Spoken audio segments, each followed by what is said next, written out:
Afghanistan, the broken dream of the students who had to come to Italy. €5 billion plan to recover those who lose their jobs. Milan, the skyscraper devastated by flames. They are looking for people house by house. Paralympics, Italy wins another 9 medals on Sunday. Welcome to the Italy Today's newscast. Some Afghan students, who should have attended the University of Rome, have not been able to leave Kabul and are now hiding in the Afghan capital to protect them from the Taliban. Among the people left in Kabul, a group of 200 young people and professors who should have attended La Sapienza University in Rome. The rector Paralympics said, "We will make every effort to get them to arrive." They were one step away from the dream, one step away from Kabul airport, from where they would have had to take a flight that would take them away from the Taliban nightmare, to caress hope to Rome. And instead, on 26th of August, 200 students, teachers and their families whose names were marked on the lists of our Ministry of Defense, had to reverse after the ISIS kamikaze attack that caused a massacre in the Afghan stopover. "We will make every effort to bring these people here," pledges Antonella Paralympics, magnificent rector of the La Sapienza University of Rome. It had to be the largest university in Europe, in fact, to welcome most of the 200 people expected, including 37 students and 81 female students. One of them is pregnant and others have children, and they should soon have started the Global Humanities Lessons, one of the degree programs that aims to provide knowledge and skills in the fields of social sciences in a global and cross-cultural perspective.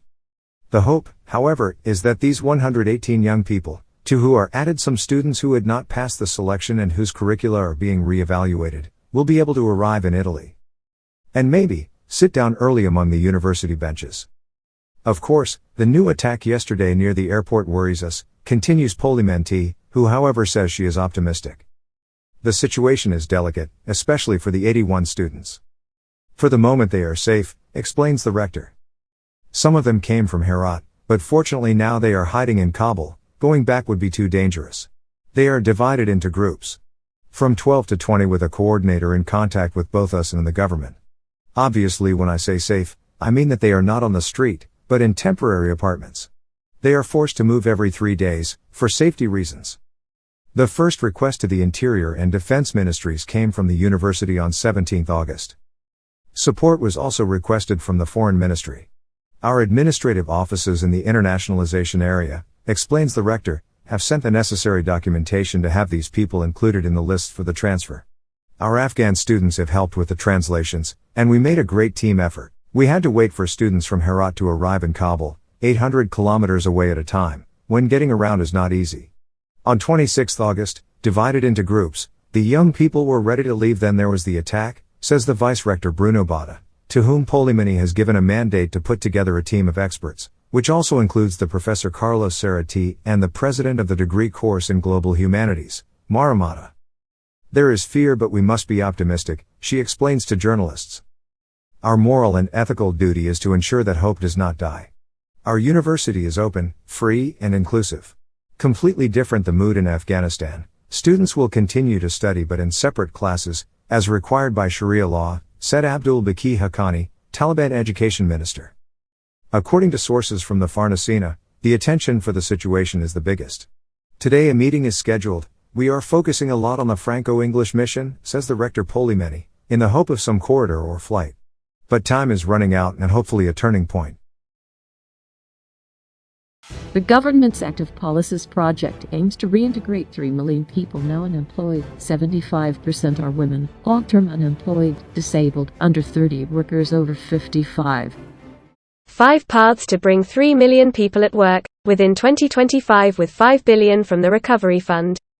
75% will be women, long-term unemployed, people with disabilities, young people under 30, workers over 55. At least 800,000 of these 3 million will have to be involved in training activities. And of these 800,000, at least 300,000 will have to strengthen digital skills. Important and binding milestones if Italy does not want to give up the European funds of the Recovery and Resilience Plan, PNRR. But they bounce off a state and regional reality that is still too far behind and fragmented. The reform of active policies, with the goal and the NCP, the National Skills Plan, is a reform of the recovery system. A second draft of this reform was presented to the regions on 4 August. Labour Minister Andrea Orlando will discuss this with the social partners next Thursday, 2 September. Compared to the first draft, 5 paths are outlined for those who do not have a job, differentiated according to the profile of the individual. For the worker close to the labour market, the easiest to relocate, guidance and intermediation are enough. The worker who is distant from the labour market but with good skills, needs something more, the updating of skills with short-term training. The worker now out of the market, but with skills to be reviewed, is instead combined with reskilling processes, requalification with robust training activities. If complex needs prevail, the territorial network of social services is activated. There, depending on the weaknesses, it is assessed whether it is enough to increase basic knowledge or aim for inclusion with targeted support. The 5th path is reserved for corporate crises. Here a collective relocation is attempted, for groups of workers who risk losing their jobs. The active policies highlighted by Goll and his 5 reintegration paths will have to integrate with the existing passive policies.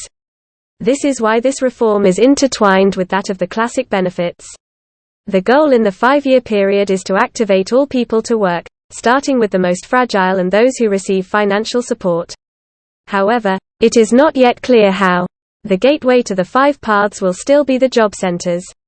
In Italy we have 552 centers, too little.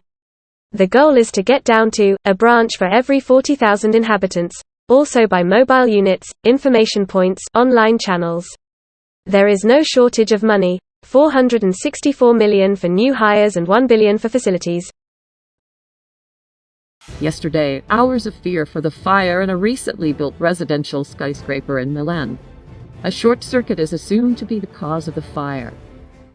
Everything's on fire, run away. The evacuation message would have gone off in the condominium chat before it was too late. The Torre dei Moro skyscraper in Via Antonini 33, the 15-story luxury building where the winner of Sanremo Mahmoud also lives, is no longer devastated by the fire that broke out in the late afternoon today, on Sunday. The firefighters worked for hours trying to put out the fire and checked that there was no one left inside the apartments of the building.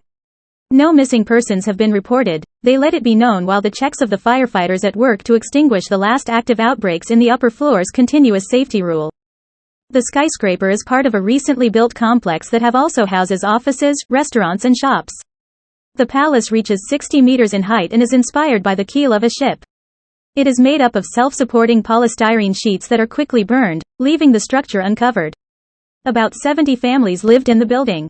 The firefighters and police have managed to evacuate all the tenants, and at the moment no one seems to have been injured. From what emerges from the first reconstructions, it was first an apartment on the top floor of the building that caught fire, then the flames descended along the left side, causing pieces of the building to fall into the parking lot below. It will be up to the investigators to establish the causes of the flames, which seem to have started from the facade, made up according to the residents, of non-fireproof material. Angelo Lucchini, professor of technical architecture at the Politecnico di Milano, expert in skyscrapers and safety and fire regulation, said, "Since the fire seems to have spread only externally, if something did not work it concerns only the casing and in particular its coating. It means that the internal security system has worked." For Lucchini, the building on the outside lit like a match, because the cladding was made of combustible material, capable of reacting quickly to the trigger which as far as we know, seems to have occurred on a high floor.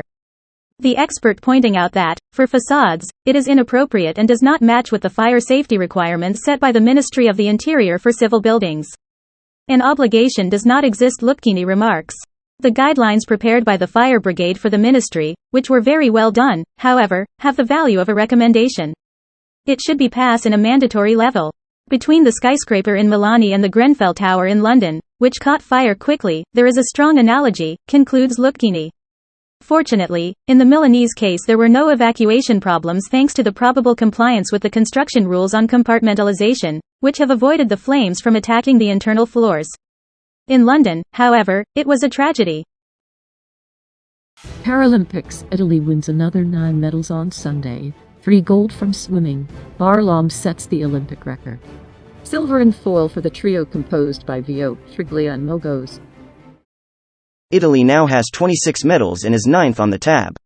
In the morning Carlotta Gilli wins the bronze in the 50 meters freestyle S3. For her it is the 4th medal in Tokyo. first place for Trimi and gold for the girls of the 4x100 freestyle after the disqualification of the U.S. delegation.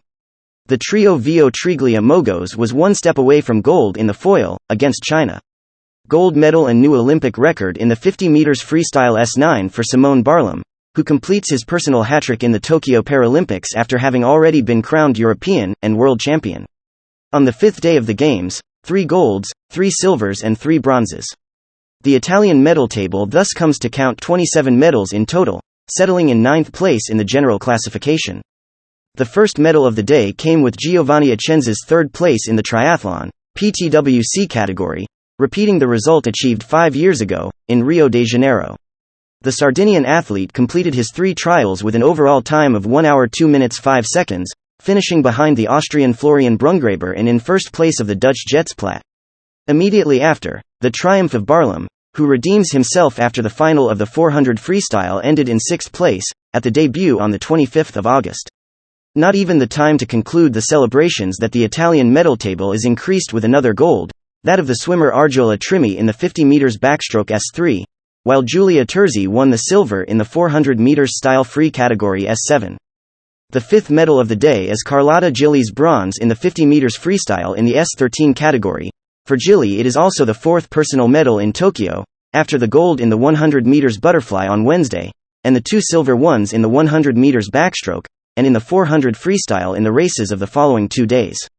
So, just before noon, Giulia Giretti won the 6th medal on Sunday, silver in the women's SB 4100 breaststroke. The Azzurri finished the race in 2nd place, preceded by the Hungarian Fanny Isles. The rich review of the morning continues with a surprise, the gold that Italians won in the 4x100 freestyle. From the 2nd place, the swimmers Xenia Francesca Palazzo, Vittoria Bianco, Giulia Terzi and Alessia Scortecchini have been awarded the top step of the podium, after the disqualification of the United States team for an irregularity during one of the changes.